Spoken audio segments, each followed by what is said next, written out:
ఇలా చస్తాం గిస్తామని మాట్లాడితే ఏం చేస్తామయ్యా? అయ్యా, ఆయనకు నేను డబ్బిచ్చేటప్పుడు 2 రూపాయల వడ్డీకి ధర్మంగానే ఇచ్చాను. తిరిగి గడువు అయ్యాక న్యాయంగానే అడుగుతున్నా. ఇందులో నా తప్పైతే ఏమీ లేదు.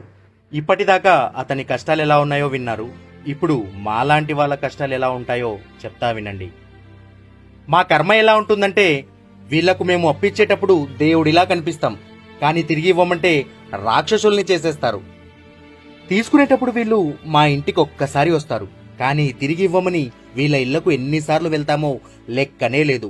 రోజు మాకు అడుక్కుంటున్నట్టుంటుంది.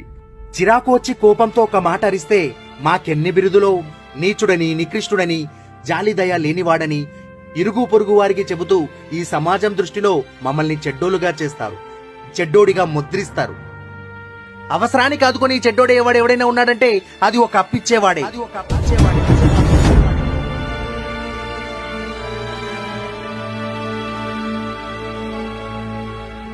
ధనం మూలం మిగత్ జగత్ అంటారు. అందుకే నేను బల్ల గుద్ది చెప్తున్నా, అప్పిచ్చేవాడు వైద్యుడితో సమానం. ఎందుకంటే ఎప్పుడు ఎవరికి ఏ అవసరం వస్తుందో తెలియదు. అనారోగ్యమని, పిల్లల చదువులని, కోర్టులని, గొడవలని, కేసులని, పండగలని, పబ్బాలని, నా పిండా కూడని, ఇలా డబ్బు అత్యంత అవసరమైనటువంటి పరిస్థితుల్లో మీకు దేవుడి కంటే ముందు గుర్తొచ్చే వ్యక్తి అప్పిచ్చేవాడే.